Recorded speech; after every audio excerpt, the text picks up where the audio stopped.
Kathy, I'd like to ask you about the role of sensory experiences in Tourette. Again, thinking about students, so generally younger people.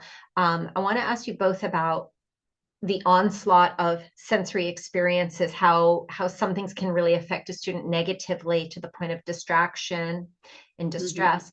And also maybe then talk about what a student can do to create their own experiences that are better and maybe enhance their concentration and learning. So let's start with the first. What are some things that really can be disturbing to a student with Tourette? Um, the list is pretty infinite. Okay. It, it can be the lights in the classroom that make the buzzing noise. Yeah, those Um, fluorescents. Yeah. yeah, it can be perfume. It can be a person talking too loudly. It can be tags on a shirt that we can cut off. It may be socks. Tourette is oftentimes talked about as being the sockless disability because Really? a lot of kids with Tourette will not wear socks because they just can't handle the sensation. Oh, that's Um, interesting. I've not heard that. Is that sort of like the sensation of cuffs on your or like tight collars? Would that also yeah, could or possibly be distracting? yeah, and a lot of parents will have to buy special pants. There's these pants are the only pants that he's going to wear. Okay. This is the only type of shirt. So they go out and buy similar type pants and similar type shirts Mhm. because it's the only thing they're going to wear. Okay. So on that, it may sound like a student's very limited because so many things are coming at them and distracting or kind of just setting them off in an unpleasant way. But we can find things that do work, certain clothing items. What are some other things that could work? And I know you kind of said it's as infinite as your imagination, but what are some things maybe you've seen that help support a student's ability to concentrate and feel comfortable in the classroom? So students with Tourette can either have sensory um, aversion or they can need more sensory input. Mhm. Um, Usually it's one or the other, but some students have it both ways. So they can have an aversion to certain sensory things like socks and shirts and tags, or they need additional sensory input, like the bicycle thing that's becoming pretty popular in schools underneath Okay, so like the little a set of pedals under the desk to keep moving. yeah, Okay. yeah. Um, the best thing to do is try to find an occupational therapist to kind of narrow down what's happening. Okay. And oftentimes a occupational therapist can figure out what might be helpful.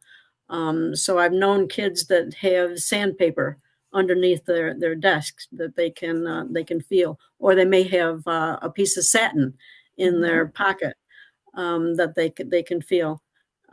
Also, it's maybe in their plans that unfortunately the teacher can't wear any kind of perfume because that would be so distracting to them that it would ruin them for the rest of the day. They wouldn't be able to concentrate. Um, so sensory issues can be complicated and hard to understand, and also um, you really need an occupational therapist or an alert teacher. Yeah. A teacher can become aware of what's bothering them, and chewing gums can sometimes help. Okay, so Um, for the student to chew gum can be helpful because on the flip side, it can also be that can be one of those misophonia sort of right. triggers to hear someone else smacking on gum. Yeah, yeah. The student that either chews hard candy or chews gum, sometimes that can be a sensory help. Okay. Um, so it's complicated, but it's sometimes talk to the student Yeah. and in a trusted way because a lot of students they don't want to be weird. And so to say, yeah, the kid chewing gum next to me is driving me nuts. And like we talked about, we all have sensory things, but it Yeah. can be, some sensory, certain perfumes can bother me like crazy. but only to the number 2 or 3.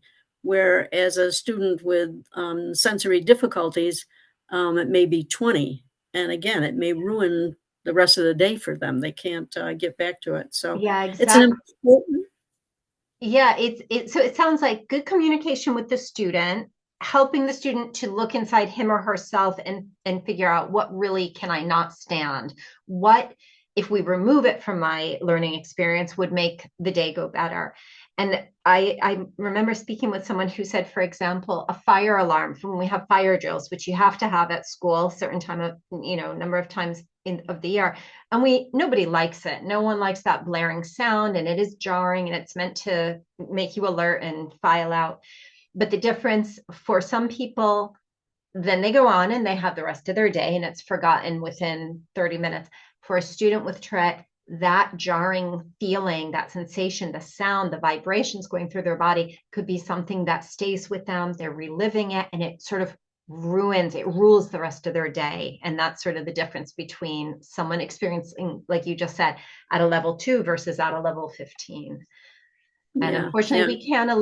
we can't eliminate everything, but we can look for some things we can cut out and some things maybe we can supplement to make the day go a little bit smoother. What can be helpful for students with Tourette is to have a safe person, a person that believes them, because too often we will say, well, no, the lights bother everybody. It's not a big deal. Well, it is a big deal for this kid. Yeah. So it needs to be somebody that the student trusts, um, so that they can tell the truth. And what helps is to say, what can I do to help you? That rather than what bothers you, what can I do to help you? Yeah. Well, if my teacher would stop wearing perfume, that would be really helpful. Yeah.